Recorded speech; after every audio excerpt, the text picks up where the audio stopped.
You know how to book flights and hotels. All you're missing is a tool to plan the travel experiences you'll have once you arrive. That's why you need Viator. Book guided tours, excursions, and more in one place. There are over 300,000 travel experiences to choose from, so you can find something for everyone. And Viator offers free cancellation and 24/7 customer support for worry-free travel. Download the Viator app now and use code Viator10 for 10% off your first booking in the app. Find travel experiences for you. Do more with Viator. What's the easiest choice you can make? Window instead of middle seat? Picking a vendor who sends a great gift basket? Outsourcing business tasks you hate? What about selling with Shopify?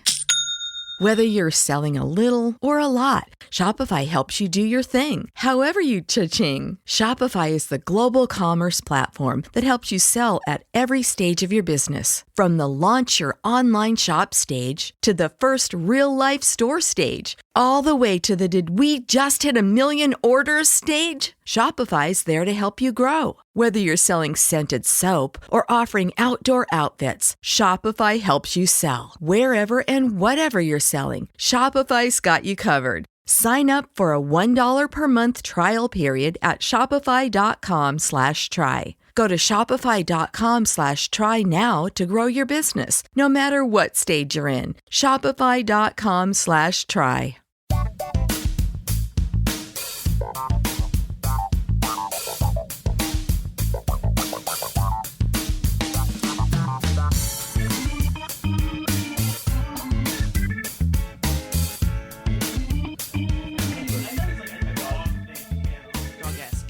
I always thought he was a dog, but when you look at his body, maybe half dog, and his dog is a full dog. he drives a car. I mean, Yeah. I That doesn't seem I don't legal. think Pluto has opposable thumbs, but I guess Goofy does. That's the question. That's the difference. Does Goofy have opposable thumbs? I think he's the missing link between dog He and does. man. Look, he's holding an envelope right there with Well, then thumbs. that's the difference. Well, starting next year, all of these characters start to go into the public domain, and then really? people will Is that- start having fun with them. Next year. Yeah, so next year, Wow. Steamboat Willie will slip into public domain, and then Yeah. subsequently after that, all the other characters will. How long It's does it so take? wild. 100 years? It's, I think they pushed it to death plus 75. Well, Disney's one of the biggest lobbyists for copyright they protection, that kind of did, thing. yeah. So But- Disney pushed it like but it didn't back happen a long this, time, but yeah. Yeah, it was surprising. Like, this past year, I think, was the deadline for Congress to extend it that, again, but they yeah. didn't. Yeah, it's pretty wild. I don't know what the other things are. I mean, Mickey's the big one. But Mickey's changed a lot, so you... Well, that's the argument too. Is like because he's also they've got a trademark on him, so he may be Yeah. protected under trademark, which doesn't slip into public domain. Well, what I've heard is only certain versions of him are yeah. protected. So Like, Steamboat Willie, the old-fashioned where he original didn't have one, white gloves on. Yeah. Yeah, you can make toys of that if you want. Steamboat Willie toys. Because it's so hard to get actual Mickey Mouse Steamboat. Oh yeah, you can't find it anywhere. But if you packaged it right and said limited edition, if you only made 100 Steamboat Willie, this particular company made 100 Steamboat Willies, and it was totally accurate, and maybe he came with a little cardboard cutout steamboat you can build or something like that, and you charged $500 for it, I bet you'd sell out of those. Oh, yeah. Disney fans will buy anything. Yeah. They're rampant in the Especially stuff that limited edition stuff. If you number each one of these, so get the artist to sign it. You hire some artist like Todd McFarlane, the Spawn guy, to... I don't know. Anyway, welcome to our Disney podcast, apparently. Minnie is featured in the album, so it is connected. Oh, very good. Nice. Very good See what you did segue. there? What a Yeah, you pro. see that? What That's a pretty pro. impressive. The album, of course, is Reality, What a Concept, the 1979 album by Robin Williams. We have talked about Robin Williams before in the podcast, but that album was a bit more of a comedy album than this one, and this is his first album, and we'll get into why it was chosen and all that stuff. First, we're going to talk about our guests. With me, as always, is my producing partner, Matt Ardill. How are you, Matt? Great, thanks. Good. Yeah, how are you? Good. Yes, great. Yeah. This is our first recording of the new year, 2019. Happy New Year. Yeah, so full steam ahead. Also got my partner in crime, Helena Marie. How are you, Helena? I am well as well. Good to hear. Happy New Year as well. Happy I New wanted Year. to say it earlier, but I'm going to say it now. Yeah, finally. Happy New Year. It's nice to hear from you, finally. Now that we're, what are we, 5 days? What's the date today? My watch is off. The 5th. The 5th. 5 days into the new year, I finally get a Happy New Year. Happy New Year. Happy New Year. Just when the people are listening. Yeah. See, you have proof now. I said it. Helena Marie is an actress and producer here in Toronto, and just listened to the album for the first time yesterday. I correct? did. Excellent. We'll talk more about that. And Okay. we have Andrew Fleming with us, who is a cousin of Matt. What? Nepotism alarm. Surprise. Full disclosure. And you also work in the entertainment industry. Yes. I'm an actor. I live in Toronto. I've been doing stage and screen work for the past decade. And I'm kind of all over the place with my tastes. Like I like doing comedy, drama, and I also play music as well. Like a guitarist like yourself. Cool. I'm Surprise, listeners! I had planned to reveal that in the next podcast, Andrew, but you spoiled that for me. Had a big introduction set up, but anyway, that's garbage now. Go on. And this is my first time doing this podcast, and I'm It is. thrilled that the Robin Williams album was chosen because he is a hero of mine. So very excited. Awesome. Well, welcome. And of course, we have friend of the podcast, Martha O'Neill. Hello, Jason. Welcome. Happy How New are Year you? to Happy you. New Year to you. Martha, of course, comedian and former cameraman for Bob Azumi's Yeah. fishing show. I'm always surprised how impressed people are by that. I'm gonna tell my wife, and It's she's a- gonna be so jealous that she went out. I got a People. picture of me and Bob holding a baby shark, the dogfish that I caught, and I sent him a copy because I found it, and I sent him a copy a couple. I thought, will he remember me? And he sent me a nice note back. But yeah, it was good times. I was young and could work 60-hour weeks, 70-hour weeks. Yeah. Wow. A show that would play on Saturday mornings. We would play all the time. Yeah. When you're working everywhere. off a hangover, you just need something on. You don't need to pay Yeah, attention to hangover it. at Hey, Bob. 14. Yeah. When we don't have cable, Heather gets up and watches Littlest Hobo and bless. Lazumi. Oh, bless. They're on TV to this Bob- day. Bob had a great. He owned the show, and he had a sales guy who would sell it to all the independent stations around Canada. So it wasn't broadcast on CBC or CTV or TSN or any of those. It was him, and that's why he's been able to keep it going all these Wow. years. Wow. It was quite a great operation. I saw all of Canada, like the most obscure parts of Canada, and Really? it was Are fantastic. you like in the water filming, or Sometimes, you on if we were in another boat, or what? if we were in a river, I'd often be in the water in waders. Wow. Often depends on the size of the boat. Sometimes, usually, we'd have two cameras. So sometimes one would be in the boat with Bob, and one would be in a B-roll kind of shot. Or we both all be in one, all three of us be in a boat all day. We'd get to the office at about 4 a.m, load up the vans, drive to wherever, and then first light start. And the one thing about Bob I got to say is he never faked it. So if we didn't catch a fish that day for whatever reason, that would be a blowout. We never never faked it. So and he could feel the hook set. So he'd go hook set, and we'd pick up our cameras and would do it live. We would never ever. So I got to give him credit for that. And we'd shoot till last light, which in the summer is a long day, and then drive back to the office and unpack. So it was it was a hard job, but it was. I mean, oh my gosh, one time we drove to Caps Casing, flew 2 hours north of there in a little otter, flew to Chibougamau, drove 2 hours north of there, and flew 2 hours north of there. I know it was crazy. Parts of Canada that So, nobody ever sees. Which is Yeah. fantastic for a young person. I was just out of broadcast school. It was a great job. Very cool. But yeah. So would they make it sort of a tour? So you would fish along the tour and then come back, or would you No. go out, come back, Go out, out, come come back? back. Wow. Okay, that's a lot of traveling. Because Bob had a lot of tournaments. Bob and Wayne did a lot Sure, of tournaments and right. things, and it would depend on why we chose the location. Sometimes the lodge owner would approach Bob, and or we just found it interesting. Yeah, there didn't seem to be a big giant rhyme or reason, but there you go. Cool. There you go. Wow. All right. Well, fishing expert Martha O'Neill No, is on the no. show. So I don't know how that speaks to your comedy credentials, but you chose this album. I did. Tell us why.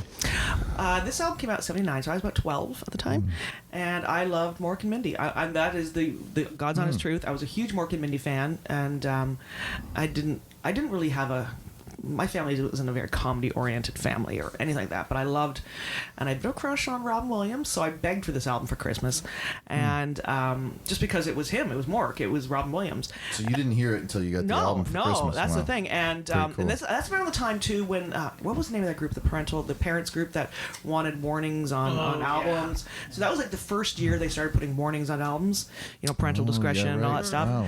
But my mom had never bought a lot of records. I mean, in her life, she wouldn't look for that. So I'm sure she saw it, goes, there's Mork, and then brought it home, and then we put it on at Christmas. Back in the day, one stereo, we're all in the living room.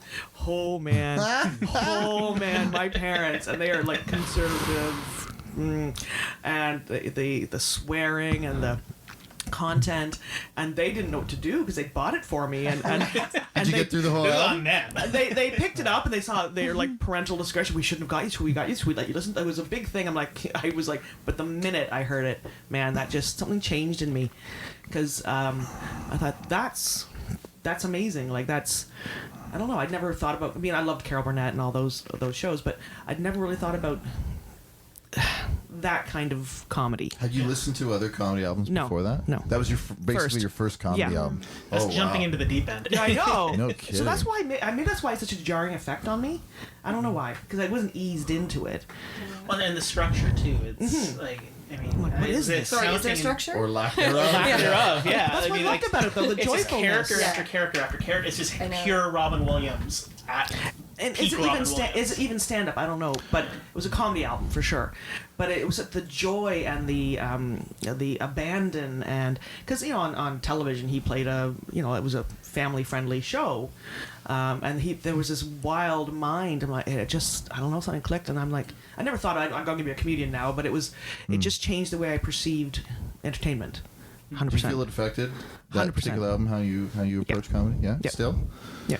Wow. That's why I did improv first. I did improv Right. and sketch for years because of that. Wow. For years and years, and then I switched to stand up because I did. I found I'm better at it. But yeah, and just that freedom, and I strive for that. We very few of us possess that. Oh sure. Well, it's sort of. I think this album is sort of a one-man improv show. Yeah.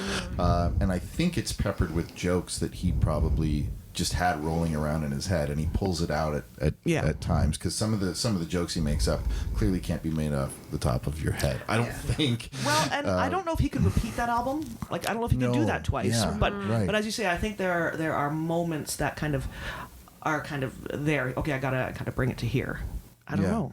He's It it has a flow to it without having, like you said, a structure. Like you can't really see the plan where, it's organized in the album as tracks. But I don't. I have a feeling his set list is just a happy face or something. I mean, it's poor engineer. It was recorded in 2 sessions, one in New York and one in San Francisco. Oh, And you okay. can actually hear. I mean, I don't. I kind of feel like I can tell which audience is which. Okay. Is it half?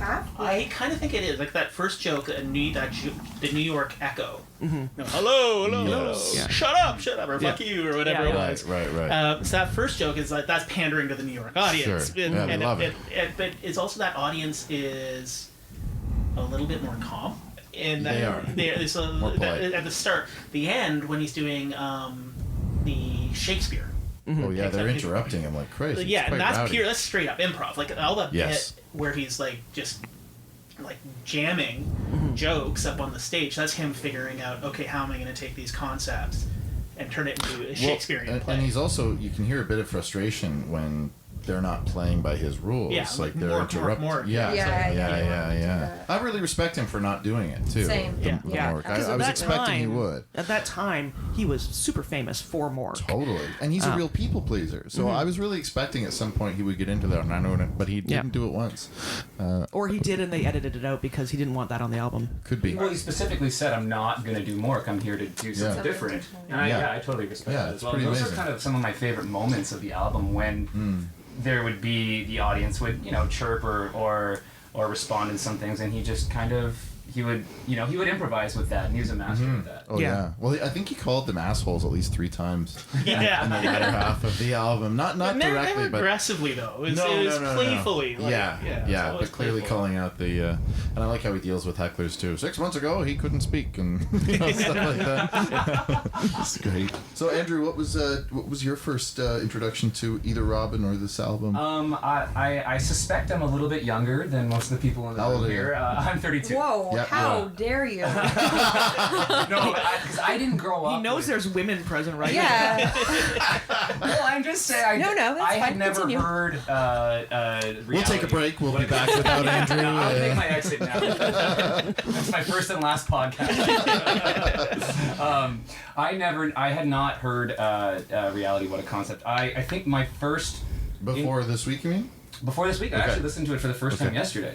But I grew up in the '90s watching like Mrs. Doubtfire and Jumanji and all those great films. Well, he'd be a different person to you than he would be for me. Yes. Absolutely. I don't think he was on cocaine all the time when I when I fell in love with him. And I think my first stand-up experience was I think I got the DVD of Live on Broadway, which was a 2002 release, and I fell in love with that. I remember one summer I worked at a camp. And we had the audio, the CD, and we in the cabin, all the boys at night, we would just like listen to that, and hearing that the golf bit was amazing. Like we just died. We listened to that every single night, and then getting the actual DVD was great as well. So that was kind of like my when I was introduced to Robin Williams as a stand-up, I guess. But it was great going back to this and kind of seeing where it all started and.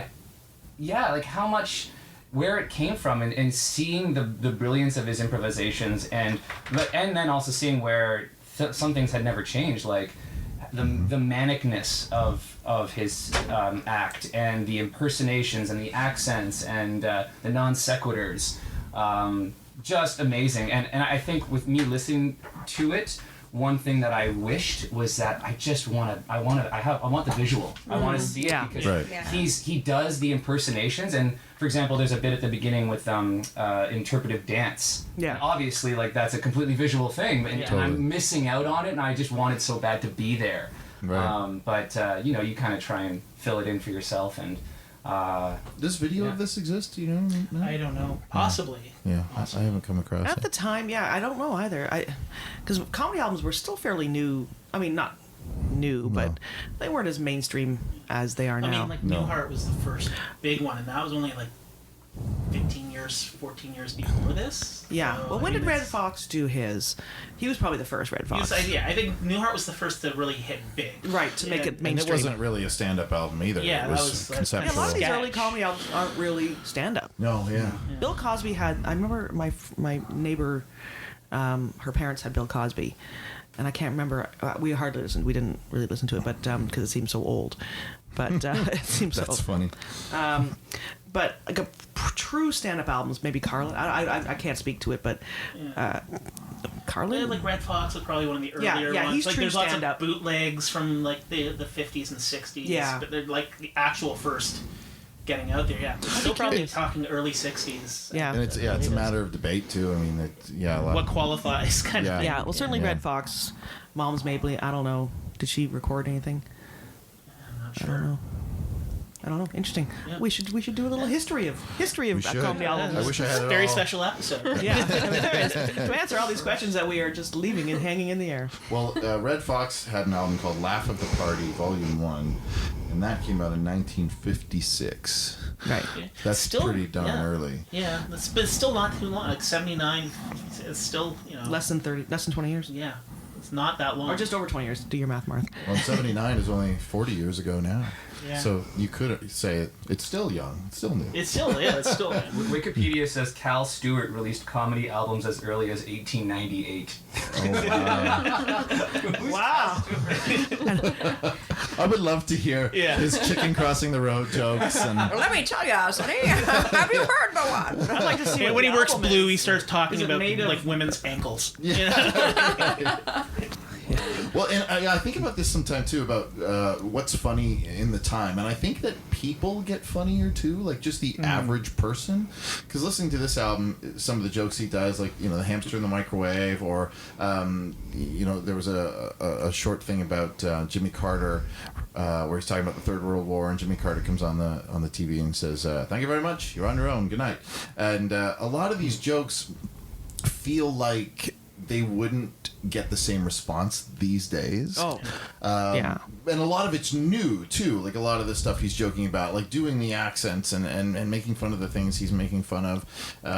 Like the golf thing you were talking about. Like I think comedians have taken that to a much higher level, making fun of golf. And it's fairly basic what he's saying, but it was new. He was one of the first people to bother talking about it. And that's what's so interesting to me about comedy, is to go back and see who's the first person to talk about certain topics and sort of break that new ground. And then as years go by, it's up to new comedians to put a new spin on that, because almost everything has been talked about. Well, then it becomes tired. Then Yeah. then it becomes hack. But then you see so it's a someone whole cycle of comedy. like Seinfeld, who's talking about stuff a lot of other comedians were talking about, but just sharpening it and honing it and making it absolutely 100% accessible. Examine the minutiae of it, yeah. The smallest Instead of little general. moments of it, yeah. Whereas Robin Williams is more like he's a machine gun of it. He'll Right. like, so his ideas come out at you, whereas Seinfeld would take one of those bullets and just break it Right. down. I So kind of like thinking about when this came out, and a lot of the times I'll look at comedy and look at what was the music of the day, and I kind of feel like Robin Williams is sort of like the punk rock of comedy in a way, because at the time you look at the big acts, like Steve Martin and stuff like that, where it is again, it's that structured, honed material. Where Steve Martin is a freaking genius. well, he's a bit manic too, though. He is, but he doesn't improvise. He's like, he has his idea. He builds his he has a beginning, a middle, and end. He has an agenda when he gets on that stage. But still alternative. It's still alternative. Like if Robin Williams is the Sex Pistols to Steve Martin, who is the Talking Heads. I hear you. Thing. I hear you. I'm down with that. I get what you're saying. Yeah, and it's interesting because they both have a very different effect, and they're both powerful, but interestingly different ways. It's interesting. Who's disco? Yeah, the late 70s. Who would be the disco comedy? I don't know. Maybe. Who's the most like middle of the road? Yeah. Bubblegum comedy.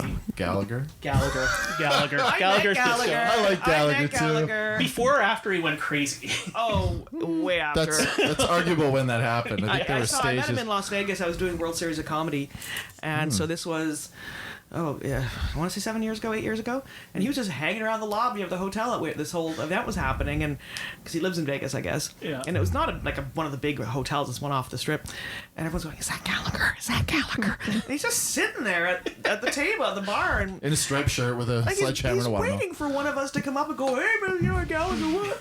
So of course I did, because of course I did. Yeah, why not? And I got the most hilarious picture of me and him, but he didn't. Why is it hilarious? What's the picture? Because I'm just like mugging, and he's like, Yeah. it's just. But he didn't have anything to do with the competition, or he didn't even come in and watch the shows. He wasn't judging it. He was just He's random. just lurking. Lurking. He was lurking because it was not. He would not be in that hotel. There's no reason except he wanted to check out the world. It was very strange. Interesting. But yeah. I saw him once at a casino, and he did a great 90-minute set that was very topical and funny and biting. And then he does the watermelon. 20 minutes of smashing fruit. And no matter what you want, you're sort of happy by the time you Yeah. leave the It's the Gallagher show. Mork of Gallagher's career. Yeah, he can't not do it. Yeah. That's his signature. But I was surprised. I didn't realize he actually was a good comedian. I thought he was just sort of the fruit guy. Which is a watermelon shame. guy. Yeah. Yeah. Yeah, he's not known for being as good as he is. But yeah, so maybe Gallagher is the Maybe he's disco the of. disco. I'm thinking we're thinking late 70s, right? So What would Carlin be? I mean, he's changed. He changed a lot, but like earlier he was very hippie. Yeah, he's sort of hippie. late 70s, Flower though. Child. 70s, that would have, yeah. That Strawberry Alarm Clock.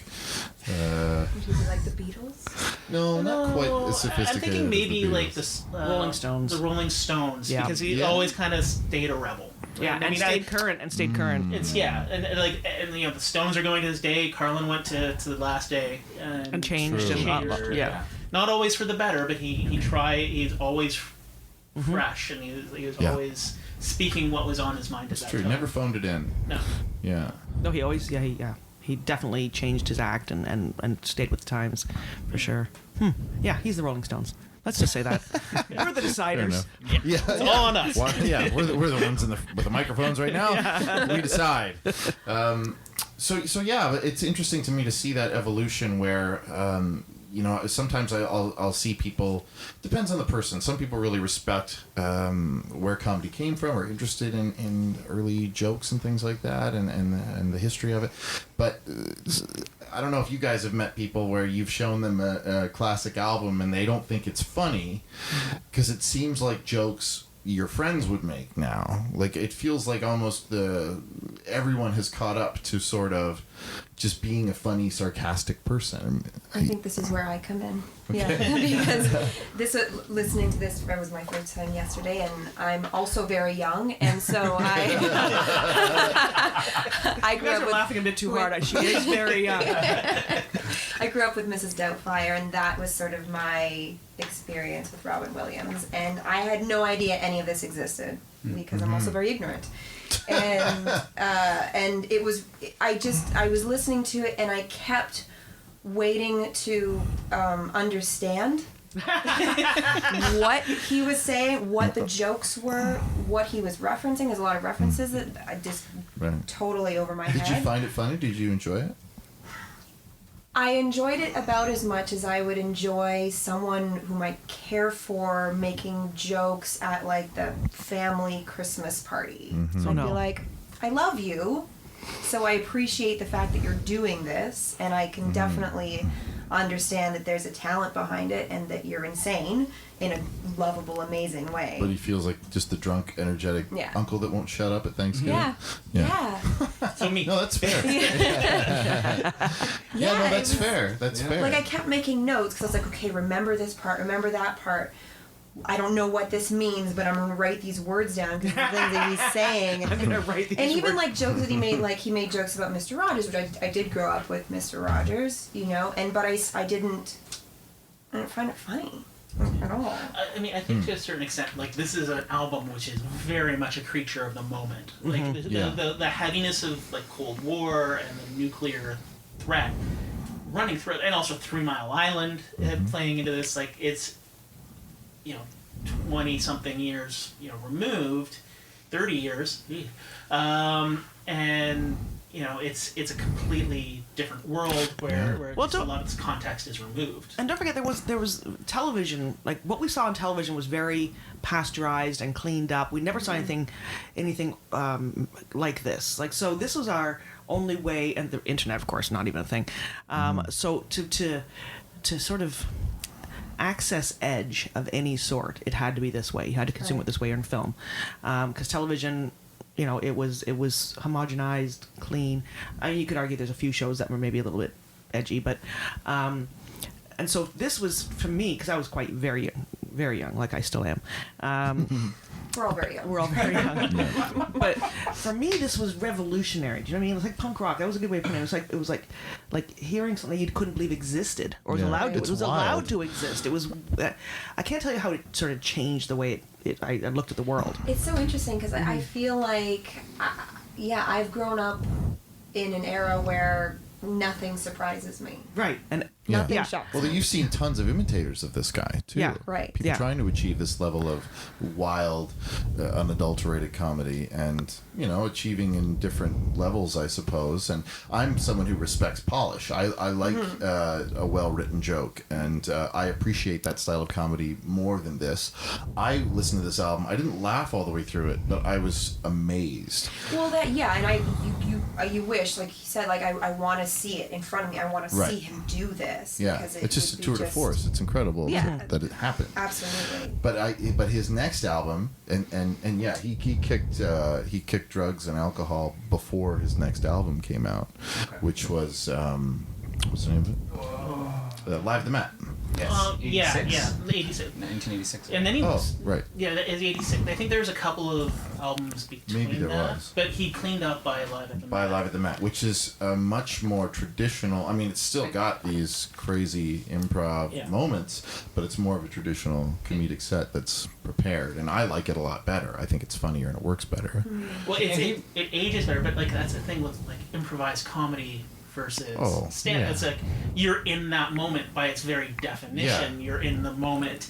And if it didn't work, you can't do anything about it. You don't Yeah. know until it's too late. I feel like this album, though, we really saw who he was. Yes. Oh yeah. Like, he was not holding anything back. Well, I mean, like there's elements of it, on the surface. It's like, oh, this is just silly and dumb. But then it's like, no, there's Yeah. really smart. Like you can tell this dude went to Juilliard. This dude knows his comedy. He knows rhythm. He knows.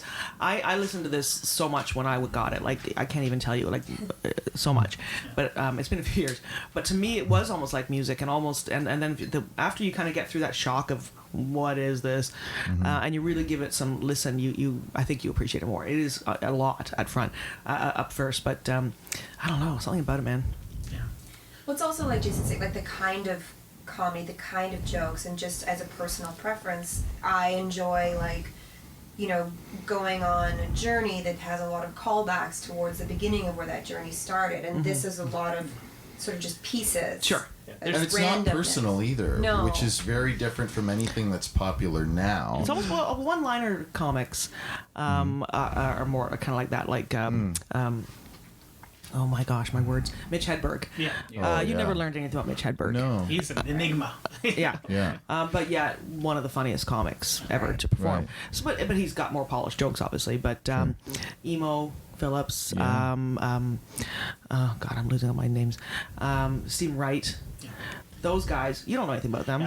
They write beautiful jokes. I saw him opening Show Me Nerd Cred, Weird Al in his last tour, which is Weird Al just playing all of the non-parody songs, which was interesting. Is this the one that was just here this summer? Yeah. At Danforth Music Hall? Yeah, so he had Eno Phillips opening for him, and Oh. I mean, I watched him on the array of brick wall TV shows on TV when I had like live at the Improv, live at this, live How at was that. he? Yeah, and how was he was amazing. Yeah? And again, it's like, but again, he's an enigma. Like it's like there's a joke and it's like a one-liner, and it's meticulously crafted, and you sometimes there's like a twist in there where you don't know. Oh, how the hell did he get there? Yeah. From the beginning of that sentence to the end of the sentence, the punchline is not what you expected. Yeah.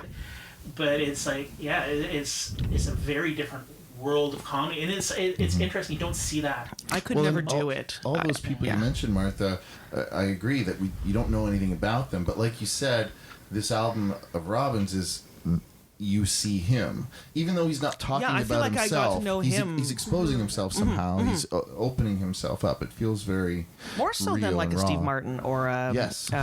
people you kind of feel like, but certainly the one-liners. But Steve Martin, not like Pryor or Carlin, where you really feel like you're. Yeah.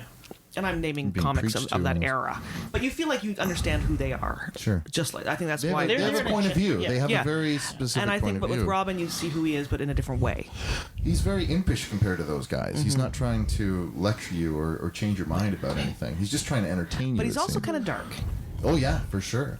And For sure. I think he's also probably the most actor of all of them. Like Yeah. he is an actor, and he's an Trained amazing actor, actor, and he does all the characters and the impersonations. And Yeah. then you're just like voices are the amazing. voices. Yeah, there's I To go counted back and them. forth like that. There are 1, 2, 3, 4, 5, 6, 7, 8, 9, 10, 11, 12, 16 different unique characters in a 45-minute album. Wow.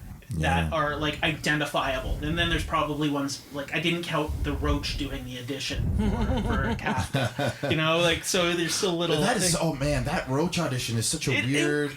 But it worked too. It was Kafka-esque. You know? Yeah, well, and wasn't he saying? Is it part of Roots? There's another one where it's like he condensed Roots. No, I know, like but then he went right into the cockroach thing, and then he said it's in the book when he did it. Yeah, and What book was he talking about? The Trial, like Kafka, or Transformation. I mean, where the person transforms into a cockroach. Okay, and it ends with them getting squished, and it's like, well, it was in the book. What did you expect? You auditioned to be in. I love that audition. I love that you never understand anything the bug is saying except Stella when he's doing a Streetcar Named Desire. I got a good laugh. And honestly, stuff like that. And there's one part that was really introspective, which was the last track, where it's basically him playing himself as an old man after World War III, and he's talking about like the clones and stuff. But then he ends with this Lord Buckley quote, which is another comedian like who's like friends with like Del Close and the improv scene, and a lot of those people. And it's like this beautiful thing about appreciating like the flowers, and that we're all flowers and walk through the garden of life. People are like flowers. It's been a privilege walking in your garden. Exactly, and it's like, and that's like, this is a man who he got a scholarship at Juilliard. He was one of 2 people to get a scholarship that year. I'm trying to remember who the other one was, but it's some crazy impressive actor. Me. She's very young. She's very young. But yeah, I mean, like, this is a guy who knew his craft. He knew he had a message, and his message was just enjoy the beauty of the moment.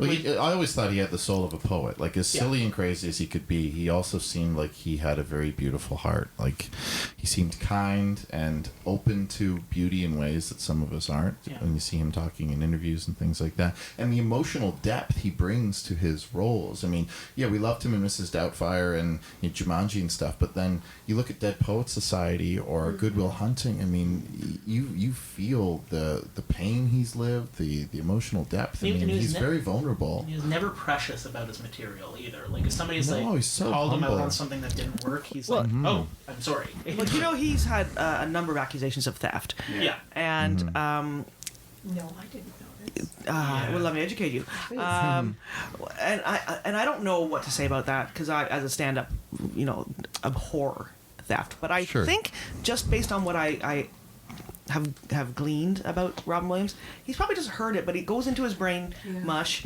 and it comes out. He doesn't know he's stolen it. Like, it's just sort of thing, because so many things are floating around there, and I don't think he's ever intentionally said, I am going to do that. I like that bit. Yeah, I think it was worse during that early period when people were refusing to go on when he was in it. Like, this around this time. Yeah. Comedians would not go on. I don't blame Robin them. would come in because they're like, he's going to steal my bit, do it on freaking Carson, and then I can't use it. And then he would pay them when they called him out on it, too. Yeah, Really? no, Yeah, he was. awesome. He's like, I think He's it's just like, he oops. is in his head. He's so in the moment. He's just like shouting out whatever is funny. He kind of forgot. Oh, that's something I heard. Yeah, last week. His bio that just came out last year by David Itzkoff, which is incredibly exhaustive, and I highly recommend it. They talked to his brother, and his brother said he had this ability where if he walked into a party and was talking to someone, he would not only engage with them and remember everything that person said, but he would remember and take in everything everyone was saying around him, and remember all of it.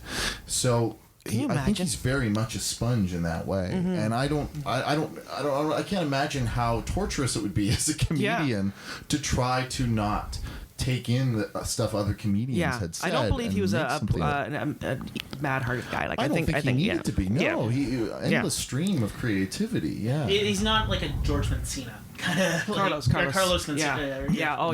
No. Well, I actually read that he stopped going to see other comedians' shows because he was afraid. Because he was afraid of, or maybe self-conscious of this accusation of stealing. Yeah. Because apparently he's the kind of guy who would not forget anything he heard, and that seems like a sort of a blessing. How do you differentiate between what's your actual thought and what you actually heard 4 months ago on the subway, kind of thing? So that's interesting. Every comedian goes through that at some point too. I mean, I've heard different bits, and I've heard people accuse people of stealing, and I mean, there's- it does happen, yeah. but Oh, there's it totally also happens. the collective consciousness too. I mean, things get invented at the same time on different ends of the world. You know, sometimes there's just coincidence. Well, and there's but you things in can the tell public theft versus same thought at the same time. It depends. It It depends on depends how short a joke it is. I mean, there are some things that just seem Well, the Louis C.K. and I'm obvious. not defining Louis C.K. here, but the Dane Cook Louis C.K. thing, Opie and Anthony played the two pieces, and it was like a 3-minute bit, and it was line for Yeah, line, that's- and you're like, And Yeah. there's Yeah. oh Jesus, I'm completely spacing on her name. I really liked her TV show when it was on. What was the show? Amy Schumer. oh yeah, Oh, okay. Amy Schumer, same thing. Where like there's people that they're like, okay, well, a year ago you were on the same stage as this person who was in this lineup. Then a year later, that bit is showing up in your show, and you play it line for line. And I don't think that was the case with Robin Williams at all. No. Like, No. and so a joke theft happened. I mean, I don't know why anybody would do it personally. It's like, yeah, like I don't understand it either, because Yeah, especially they're not gonna get away with it. it's such a small community. But the problem is the famous person takes it, and then the not famous Right. person. They have no power. Yeah, you have no power. But yeah, what? Yeah, I don't get it myself. But Where do you sit with Leary and Hicks? do you know what? Yeah, I have a hard time with that. But Me too. Leary's written a lot of really good stuff. He has, and he has a different energy. I mean, he still get the angry energy that Hicks does, but it's more accessible somehow. Yeah. Yeah, I've always liked Dennis Leary. Sorry. Me too. I do. I like him as an actor too.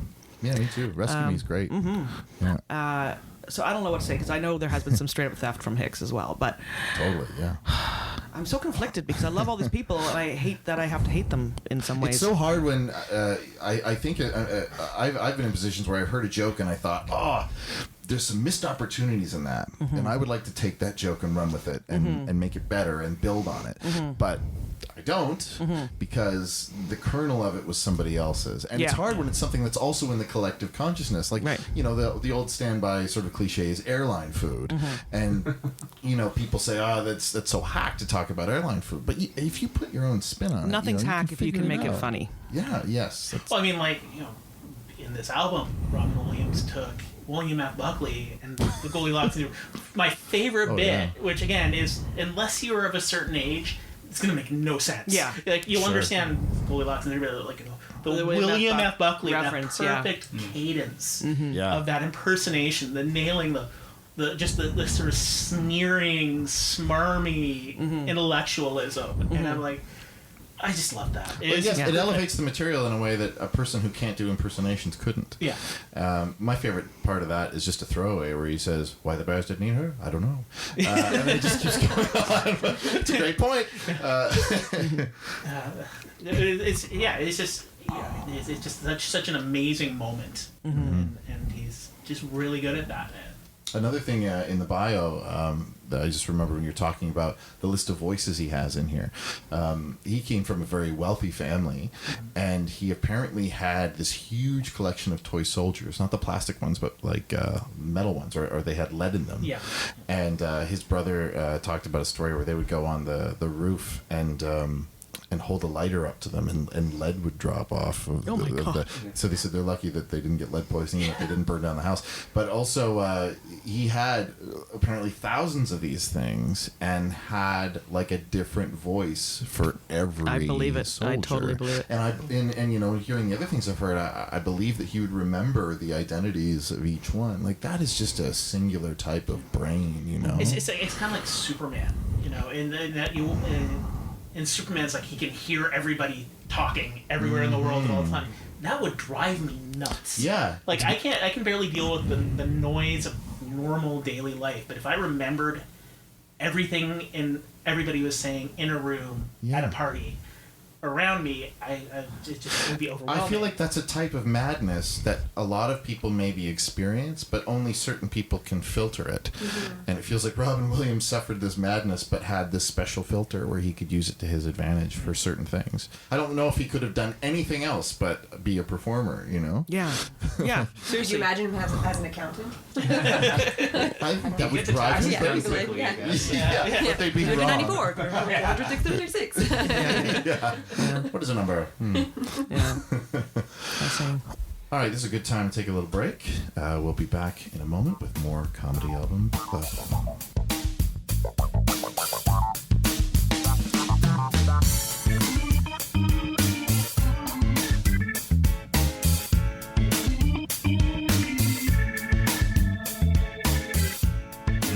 Okay, here's another little thing about me. My dad went to high school with Tim Horton.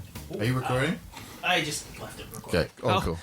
Oh God! What did I say? Surprise. What did I say? No, I'll cut out like all the rambling.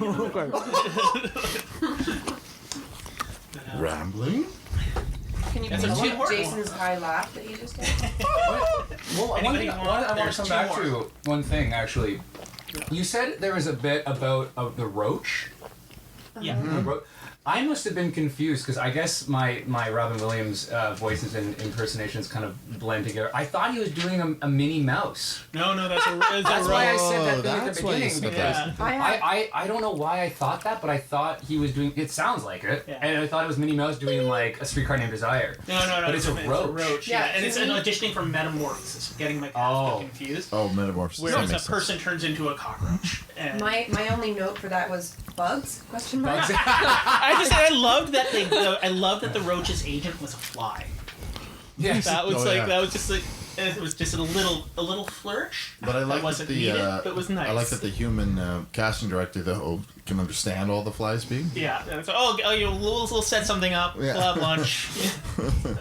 It's all flourish. That's what he's amazing for. Yes. What I'm Yeah, impressed little by details. is his ability to do accents, but gibberish in that accent. Oh, Like man, when he's yeah. doing the translation for the Russian gymnast. Yes, is yes. amazing, and I'm sounds very sure real. it's gibberish. Oh, I, it I- is. I think it is, and Yeah. and he's and it's perfect, and he does a translation, When I was and it sounds Russian. When I was listening to this morning, I just listened in the living room, and Heather asked me, "Is like, is he actually Russian?" And I'm like, no. And and she's like, but he always plays Russians, and I'm like, well, yeah, he actually has played a lot of Russians, like Moscow and the Moscow and the Hudson. Hudson, yeah. But I'm like, yeah, but he's dark-haired and hairy, and he just scans as Russian, you know. It's So- funny. And he has a great ear for those idiosyncrasies of different dialects Yeah, and languages, just enough to fool you. Yeah. You know, I don't think he's a master linguist that way, but He like nailed the Good ear. The Orkian accent was amazing in the 70s from people from Ork. oh yeah, You that was. guys are so young. You're so young. no. I grew up on that. You yeah. sounded so serious. It's like it's fiction, Martha. I'm like, work. I'm just gonna smile and nod over here in the corner. One of the things that was cool about Mork and Mindy too is like when they cast Jonathan Winters. Jonathan Winters. I mean, that was Oh, him yeah. fanning out because that was him Totally. casting like a comedy god to Yeah. him and getting to Yeah. work with them. And I mean, Yeah. that must have been a really interesting. I believe set. it. I believe from what I've heard of it was just like he was just in heaven working with him.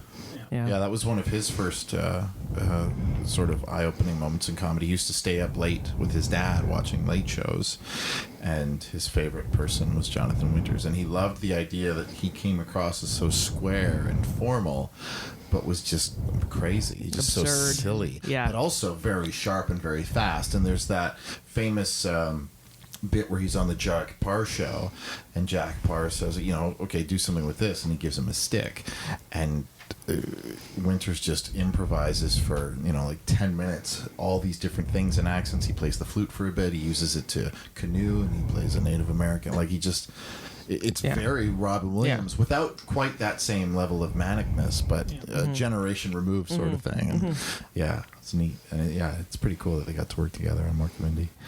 Yeah, miss Winters, miss them both. Yeah. Yeah. Anyway. So I guess a couple of things that I was thinking of. I guess one is like how some of it in comedy may not have aged well. It's very common in albums of this age. Yeah. Yeah. Yeah. Well, even albums 10 years ago have problems. And it's I'm curious what he would do differently now if he was here from then, like how he would approach that material differently. That's an interesting way of putting it, because I just feel like it wouldn't be in his stream of consciousness quite that same, because he is, like we've talked about, a man of the moment. And I feel like without even having to intentionally consider it, he his stream of consciousness moves on with societies, if that makes sense. Yeah. I mean, he's clearly a liberal-minded man, but I just don't think he would be doing that stuff anymore. But at the same time, he never struck me as someone who censored himself. Yeah. So I feel he's not someone who was super careful about what he was saying, but because of his heart, it was never evil. No. You know? I mean, in the 70s, maybe inappropriate, but a lot of this content was not shocking, unfortunately. But No. yeah, times change, and I hear what you're saying. I think what you're saying is this wouldn't even be in his consciousness right now because times have changed, and he would have changed with the times. I can't speak for him, but No. I can't imagine him doing anything racist or homophobic Yeah, or, I mean, or even, sexist. even when he's doing stuff like the stuff in here, it's not malicious. No, it's So insensitive, but it's more- it's stuff that's Yeah. like, that's in poor taste, right. but it's not intended But to it's hurt. pretty, it's pretty mild in the grand scheme of things, I would say. And he's also not saying he's not saying this is what black people talk like. Yeah. He's He's just- saying there are people who talk like this. That doesn't necessarily make it right or okay, but to me it doesn't feel like he's painting a race with a certain brush. You know what I mean? Yeah. He's heard people talk a certain way. He's imitating it. He's imitating people. He's not imitating an ethnicity. That's sort or of a cultural group. what I feel. Yeah, he's not saying, "Oh yeah, black people. They're always like." He's not that kind of person. Yeah, and I always find this interesting because like material evolves, performers evolve. Mm-hmm. Like there's an article in Vulture, I think a year ago or so, where The barometer of our times, Vulture. but they do have some good Yeah, I know, articles I know. from Just time to teasing. time, but they're crap too. But they went back to comedians and said, is there any bit you wouldn't do now? And they talked to like Sarah Silverman, who she basically was like, and she even addressed this in I Love You America. Mm-hmm. In an episode where she's like, a lot of the racial stuff that she did, she's like, at the moment, that was what my voice was. I wouldn't do that now.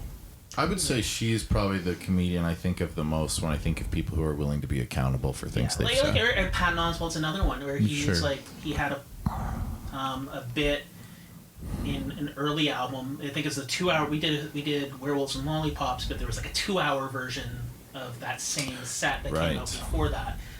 And it was cut. It was part of that bit that was cut. Right. It was like a parade for homosexual Down syndrome kids. Wow. Yeah, And that's the language around that was like, oh, no, no. And he's like, yeah, it was hack. He admits it. It was easy. It was low-hanging fruit. yeah. And I'll admit, like, when he said it in the 90s, I found it funny. But Right. I'm also, a lot older now and realize, no, that was wrong. Well, we shouldn't feel guilty for things we laughed at in the past because we laughed at them in a context and a time that we were less aware of how we should behave. Yeah. I don't think we should feel guilty for laughing at anything. Yeah. I mean, laughing at someone is one thing, and at things they're going through or whatever. But if someone makes a joke about something and it's inappropriate, that's on them, and they can make it funny. And if we laugh at it, I mean, that's just a human sometimes response. I laugh at something that I know, like if someone's punching down, Right. and it invokes a laugh. There's like, Martha, why did you? That's not. And that's the thing with the Oswald thing. I was going to mention that that's a term that they use in comedy a lot. Is punching down is where it's not really funny to attack people who have a lower status or power than Even the if person you can do it in a very speaking. funny manner. Yeah, it's more fun to be either self-deprecating or punch up at the attack I think people that above us. all of these people, they've all realized, it's not a mistake, that they've grown as performers and realized how to aim their jokes better. And society's grown and changed as well. Yeah, So- it's an immature response to laugh at something like Yeah. that, and we all have done it. I mean, Adam like Sandler's someone- made a career. So yeah, it's like pratfalls. Someone trips over and Sure. hurts themselves. We laugh. We do. And You don't want to laugh because they're hurt. But There's this great book called The Naked Jape, and there's part of that is delving into the history of why we laugh, and basically the theories are that it's a defense mechanism, And animals, they show their teeth even if they're not going to attack. They bare their teeth, and it's sort of a threatening thing. And the theory is that when we laugh, we're sort of going, haha, I'm not afraid. Someone else fell. Haha, it wasn't me, thank God. But oh God, I hope it's not me. And then this weird sense of humor developed where we're laughing at it, but laughing is this nervous response of relief. It's a relief, yeah. Yeah. And people always talk about you can't have comedy without tragedy, and it's sort of a release of energy. Laughter there's also the it's a break in tension. Yes, right, exactly. And so that's when you're building a joke, it's the tension, and the break is when it goes somewhere you don't expect it to go. Right. If you just talk about going to the store and buying milk and coming home, that's not funny. But if you find a way to twist the coming home or something, so you're in your head, you're following along. It's the break in tension, the break in the change in narrative. That's funny. Yeah. And falling down is a break in narrative. You don't expect that. Oh yeah, absolutely, yeah. Especially when it's children, it's funnier. Well, there's that sense like, are they okay? And then as soon as you know they're okay, it's that God. Well, I mean, Jimmy Kimmel's made his fame off of the back of tormenting children. Let's eat their candy, let's steal their Christmas presents. And I know some very lovely people who watch that and laugh their head off. Say, no, the kid didn't lose their candy. Right. The kids, right. But I can't there. watch it. I can't. Even though you know. Even though you know. Yeah. I don't find it funny at all. No. Because The concept isn't funny to The you. concept isn't funny to me because the kids are hurting. Like you are I hurting hear you. them. Even though in the end, at it's the the end, joke. That one, I couldn't remember what the context was. Can we explain it a little bit? the parent, it's the day after Halloween, the kids have amassed a crazy amount of candy. They wake up in the morning and the parents video themselves talking to their kids saying, I have something to tell you, I'm so sorry, Daddy and I ate all your candy. Right. Yeah. And And they cry often. Often It's they traumatic. cry, No, and it's not really- sometimes yeah. they're bratty, and but they're kids, and that their brains work differently than ours, and so to torture an innocent, I think for the purpose of us laughing, I don't find it funny. And and the argument is that they didn't really steal the candy. They get it back, but that doesn't erase the trauma. No, Yeah. it doesn't. I don't find that funny No. either. I can I think understand why. that's the thing with a lot of comedy where people are like, ugh. If there's a victim, if there's a it's victim not really there, fun. it's like you can't just do that. And then coming back to Louis C.K., like he was, this is what I find interesting. Like he was good at like addressing issues by bringing out the ugliness because there was this sort of detachment, and yes, he was dealing with dark material before he was able to land the joke. Now with the shift in context where no, he is a monster. Right. Undeniably a monster. Yeah, it breaks my heart. Yeah, it's like all that material doesn't stop being powerful, but now the context has shifted because it's like the signal source has changed. Right. And it'll never land the same way. No. You go back to that material, and it's like he's joking about his own victims. Right. I don't even think it would be funny for anyone to do anymore. I don't think it's just him. Obviously, like for him, it's not funny. It wouldn't land. But I don't think any comedians can land the type of jokes that he was able to land before because as a society, our perspective. Well, has it's shifted. changed. Yeah, I think to a degree, but There's room for a new voice. And there's Right. a new way to do it. I think maybe the vector being different. Maybe it being from a non-white male, like not being from somebody other than a white male. Yeah, I can never say we can't joke about this, but It's just but it the has to technique change is how going to it- have to be different Yeah. because you go back to that and it's like, oh, that's like a Louis bit. And Yeah. Right. we all know where that comes from. So there's all this baggage, and that's kind of the core of. But that's what's exciting about comedy is that it is an organic beast. Like it's ever changing and ever. Yeah, has to. That's why, the album. What do we say? 60 years there've been albums, but listening to the early stuff, there's very little that stands up.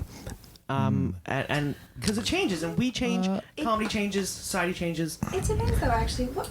Pardon my horrible memory. What was the album that we listened to where is it Carlin who's doing like the telephone jokes? That's sorry. Newhart. Newhart. Oh, Which Newhart. is Newhart was great. incredible. Yeah, and because to me, Nichols and Mann, too. it doesn't matter that we don't use that kind of telephone anymore or anything like that. But to me, the comedy, like almost all of it, stood out. It was very unoffensive comedy, though. Yeah. That's true. So I guess if you stay in a very, little very bubble. middle of the road, not risky. And not a product of its time, not joking about what's happening currently in society. Yeah, like if I take Lenny Bruce, who Oh yeah. unquestionably talented. I can't stand his material because like there's so much. It's all political. It's so political, but it's just like there's so much in there that I find painful to listen to. Yeah.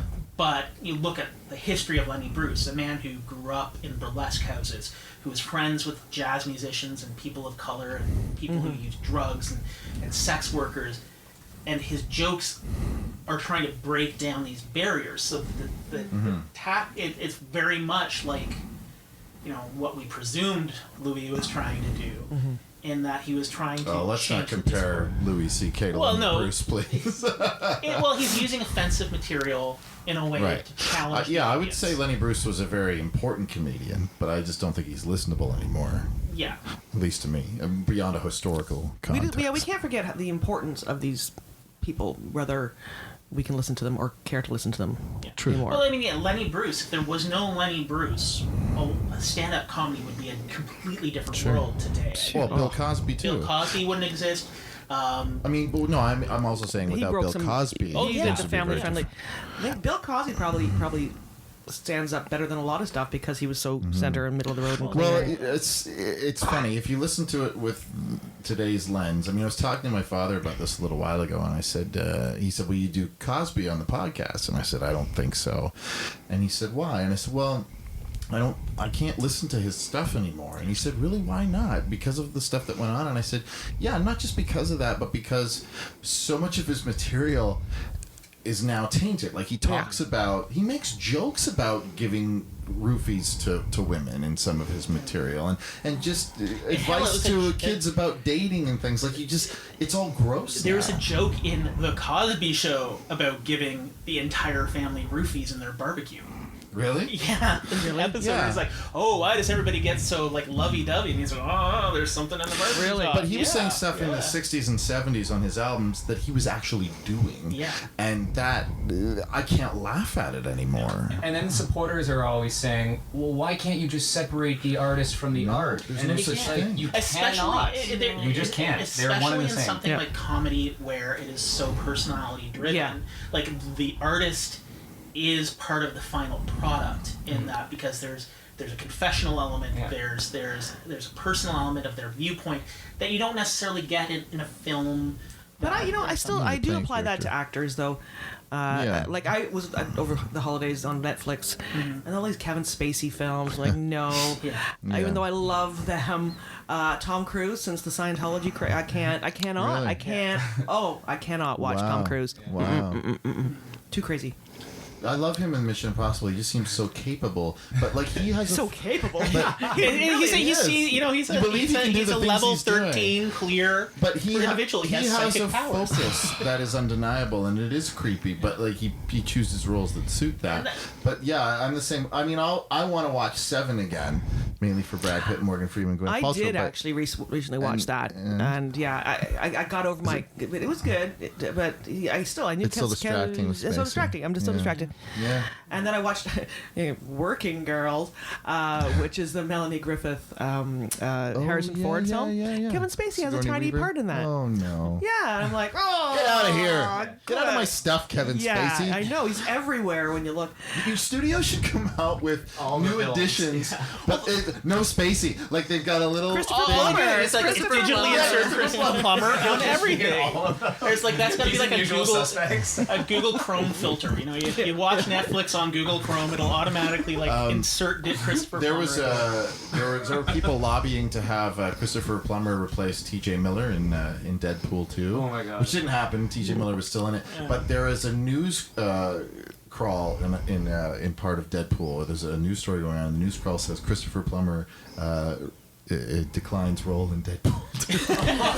So they got that joke in before it came out. That's It's pretty funny. great. Yeah, That's yeah. funny. I was pretty happy with that. Yeah, it's really. I mean, I'm glad we know who these creeps are, but I cannot separate art Well, from yeah, artist. it's No, like Woody it's Allen. Oh, His see, movies I again. can't watch either too, Yeah. because again, like stand-up, they are like personal essays. Yeah. Well, has he ever had a romantic interest in a movie that wasn't 20 years younger than him? You know, I mean, Yeah, Yeah. it's yeah, it is creepy. And I mean, and you know, that's a problem I don't have with Robin Williams. Yeah. You know, like No. going back to this album, I'm like, oh, that's cringy, but like, you know, most people were making that joke back then. And his Yeah. demons were not his own. like criminal behavior. Unfortunately, they were things. very, very personal demons, Yes. but I'm certain they affected his family and his close friends. But you know, society, he wasn't in any way, I don't think, a dangerous man or a horrible man. Not to others. I think I was thinking about comedians now, and one person that kind of just popped into my head that reminds me of Robin Williams in a way is Bo Burnham. Yeah. Oh, yeah, I can see that. His stand-up special, Make Happy, and he kind of has that same energy that Robin Williams has, just like just on rapid fire. He incorporates the music as well, but I really like that he is addressing the mental health aspects of you know, in his comedy. And Do you know Dave Merheje? He's a Toronto comedian. Well, he's from Windsor what's originally. his last name? Merheje. No, MERHEJ. Yeah, I think. he just actually had on New Year's Day, Netflix did the Comedians of the World. They released them all, and there's 4 Canadians, and Dave Merheje is one of them. Kay Trevor Wilson's the other, Ivan Decker, and nice. Dan Smith. Anyways, but Kay, they're all great. Dave and I started around the same time. Look at our career. Anyway, Hey, you're here. You're here. yeah, right. No, that's what I'm saying. That's what I'm saying. He's only on Netflix, whatever. But he has that frenetic energy, and I was worried about him when I'd see him live. Like he'd get like ropey, you know, the veins. He would just like, you know, he would just pace and yell and scream, but he's honed it. But he still has that high energy, and I know a lot of it's written, but a lot of it's, I think. I think he does some improv in the middle of it. I don't know. He's just, if you ever get a chance, check out Dave Merheje. Right. He's very frenetic, energetic, but smart, and sometimes not smart. Sometimes sometimes goofy humor. I've seen him do a couple of open mics, and he was a completely different dude. Like he tries stuff, and like he'll try a completely different set, not just a different joke. Yeah. And I was like, wait, is this the same guy? Yeah. And like he just tries on different personas almost. It's really wild. Yeah. and but yeah, the very sweetest guy. But so if I'm thinking before homegrown, Dave Merheje. He's in LA now or New York. Well, since but- we're into that, are there other people that we can think of that were not even necessarily of just right today, but who were obviously directly influenced by Robin Williams? I mean, he's such a tough act to follow. Yeah, but I mean- I mean, he clearly had influence on lots of people, but that kind of positive, impish entertainer. Howie Mandel. Howie Mandel, definitely. Mandel. But I that's don't a good know one. how contemporary they were to each other. Well, or Howie Mandel was kind of like, I think, A few years after. A few years after, because like he Yeah. was Mid-'80s, late 80s, yeah. So he was by the time he was coming up, like Robin had pretty much been done with his stand-up. Yeah, and Watusi Tour, and what was the other one? The videos. I remember renting Howie Mandel's Watusi Tour and crying laughing, which rarely happens. It's just so silly and ridiculous I and loved joyful. him. I loved him in the '80s because it was you know, he was just bananas. Bananas. And my parents were friends with a guy who went to school with them, and he totally caddyshacked the school pool. Like, Did he really? Like, Henry Barr. And it's like, Oh, wow. so he was always like that. And it was an interesting, it's him, he went to school in love it. Scarborough with, it was the guy from, I think, Dharma and Greg, and also really? Elton John's husband. Oh no! No! French? Eric McCormick, who is not he's not Darwin Gregg. He is Will and Grace. Will and Grace, sorry. Oh, right. And David Furnish. Yes, they Furnish. all, and Mike Myers. They all went to the same school. Yeah. Right. And in Scarborough. I think. I didn't know how he did. I thought Howie. I thought Howie was Thornhill. My kids go to that school. Yeah. Good things come out of that school. Yeah. Go. I think Howie's from Thornhill, but I think you're right. I think it's Eric McCormick, Mike Myers, and David Furnish all went, and they were all the same grade. I thought I could be wrong. No. Yeah, you're wrong. I think about Howie with the other three. Yes. Yeah. But Toronto's an interesting city. It's a small city. Yeah. It's interesting. Yeah, I find that really rare, the comedian that is almost completely positive, not wry and sarcastic and or preaching or acting smarter than their audience. And I feel like Howie and Robin definitely fit into that. I kind of think Maria Bamford does, especially like she started out very character is different. No, I can different. see what you mean, And there's a though. parallel. Yeah. There's an Yeah. obvious difference, especially because in her last few years has really grappled with mental health issues.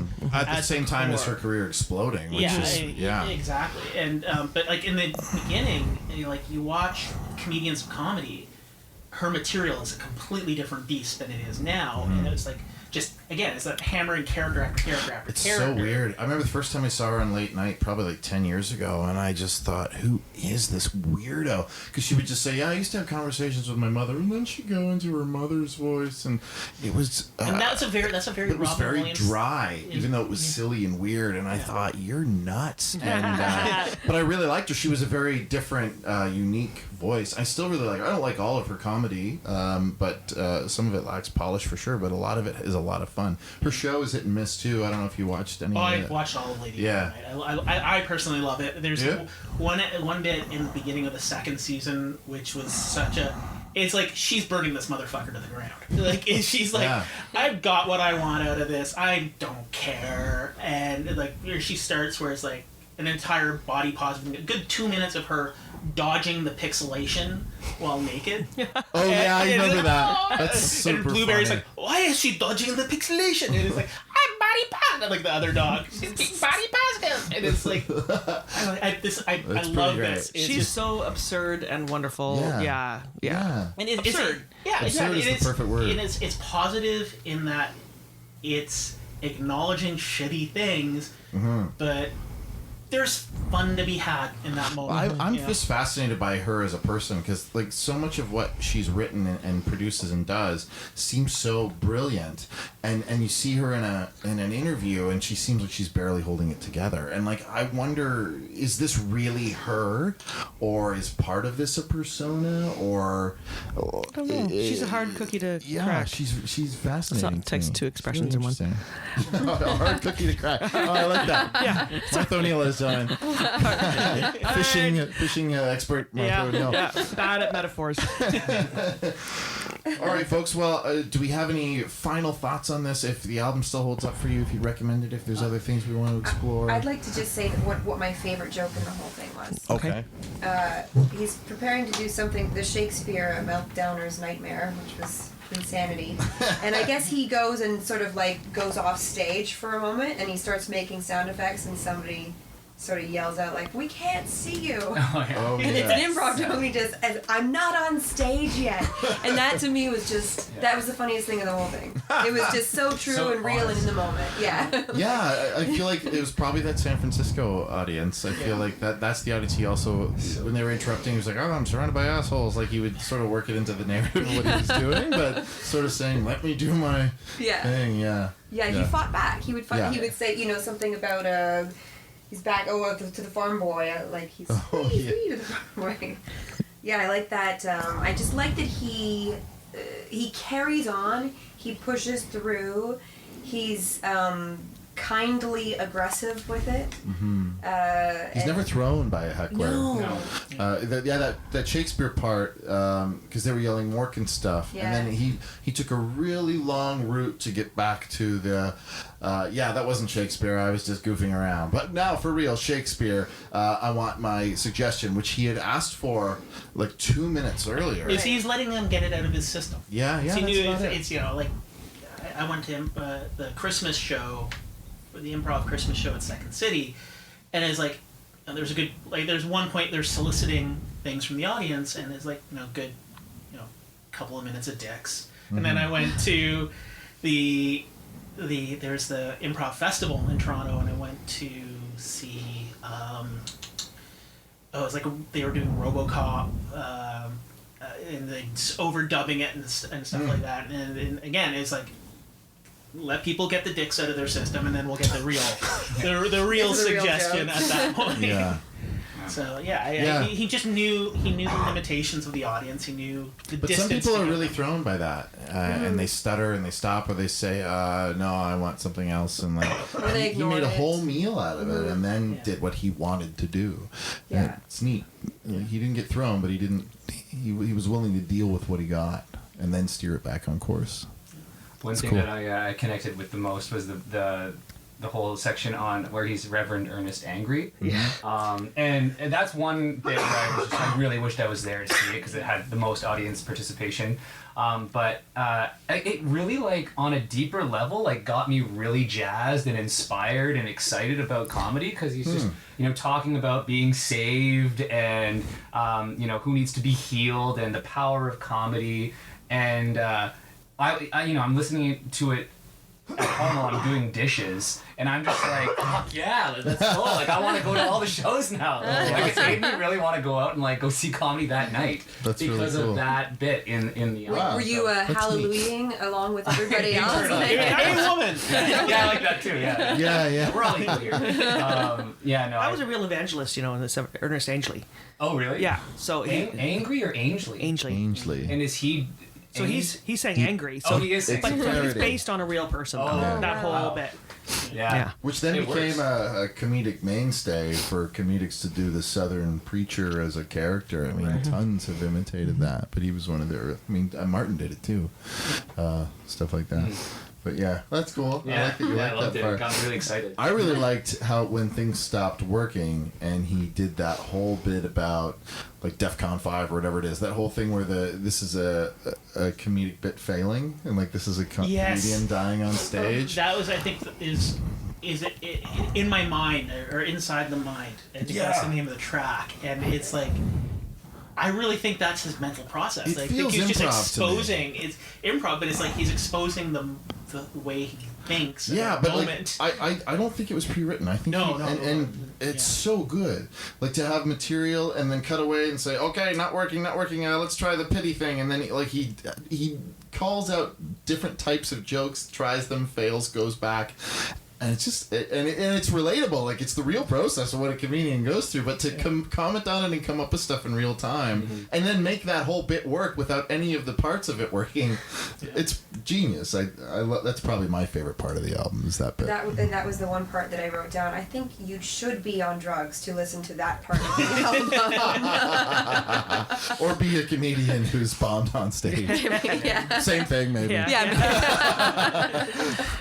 My favorite part was that it shocked my parents. I love Still that getting back at them. I love that they didn't pull the needle off, though. That I think they loved it. I think they That's actually. cool. That's really cool. It's changed them a little bit too, But the one I remember the most that is the Mr. Rogers and the microwaved guinea pig. Is it a guinea pig? Hamster. Microwaves were new too. Don't forget. That's true. I'm serious. Like this is all Lots of children probably did this. We were terrified of microwaves. You don't put foil or you would explode the house. And don't stand too near because you'll get like radiation. You'll never have babies. That's very true. Very true. But also just and how it just changed me. It just changed me. So thank you, Robin. Thank you, Robin. Thank you, Robin. You should all read this book. It's just called Robin by David Itzkoff. It came out last year, and it is fascinating. Yes. Yeah. I will. I didn't know about it. I will. Yeah. Check it out. All right, guys. Thanks to everybody for showing up. Matt Ardill, you live here, so I got to roll out of not bed. much of a chance. Helene Marie, who you can find. Where can we find you and look for stuff from you? My Instagram, @ Helena Marie. All right, perfect. We'll go there for pictures and videos. @_ Martha, where can we find you? I'm on Twitter, Martha_O'Neill. Mine's in the middle. 2 L's. Yeah. ONEILL. I'm recording my own comedy album coming up. cool. Yeah, we're just myself and my co-producer from She Dot Festival. We're going to do a sort of joint venture. So we're going to do 2 shows in one night, and each of us will do about 35 minutes. Fantastic. So we're just trying to nail down a venue that we can do 2 shows in one night. Do you have a date-ish? We're hoping for mid-February. All right. And SiriusXM's hopefully going to help us record it. And Great. yeah, so maybe in Looking a forward to that. year we'll sit here and listen to my album. Yeah. No, sounds good. Yeah. Let's do it. It'll be legendary, but whatever. No. I hope that's the title, legendary or whatever. You know what? I didn't have a title. Now I do. There you go. So yeah, I'll put that on my Twitter when it comes up. So Sounds good. Great. yeah. It'll be a live show, obviously. So Yeah, we're hoping to we're gonna do it live and then record it and awesome.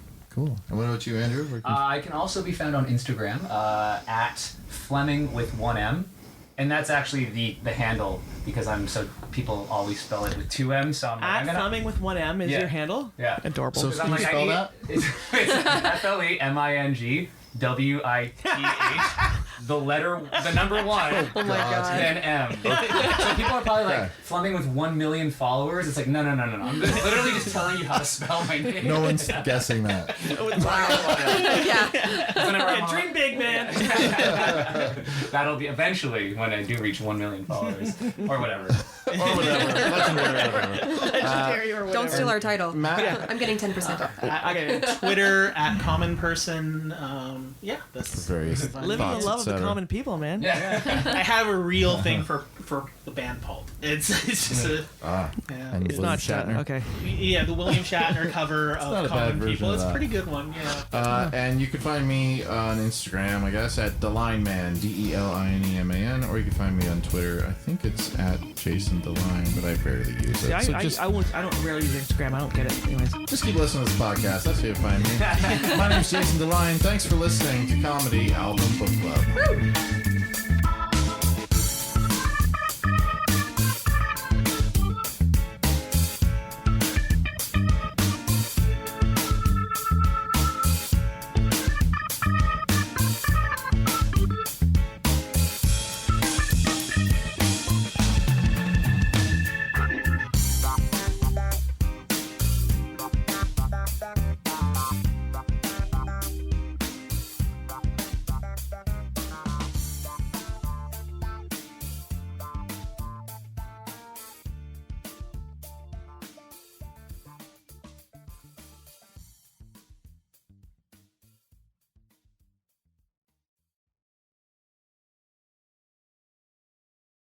You know how to book flights and hotels. All you're missing is a tool to plan the travel experiences you'll have once you arrive. That's why you need Viator. Book guided tours, activities, excursions, and more in one place to make your trip truly unforgettable. Viator has over 300,000 travel experiences to choose from. Everything from simple tours to extreme adventures and all the niche, interesting stuff in between. So you can plan something that everyone you're traveling with will enjoy. Real traveler reviews give the inside scoop from people who've already been on the experiences you're considering. So you can plan with confidence. Free cancellation helps you plan for the unexpected. And 24/7 customer support means you can travel worry-free. Download the Viator app now and use code Viator10 for 10% off your first booking in the app. Find travel experiences for you. Do more with Viator.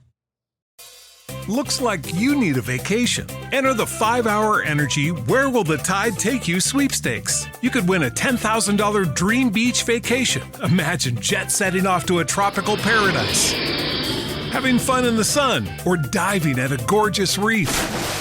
It's up to you. No purchase necessary. Go to 5HETide.com for official rules and to enter. That's 5HETide.com. Enter today. Ends June 30th, 2024.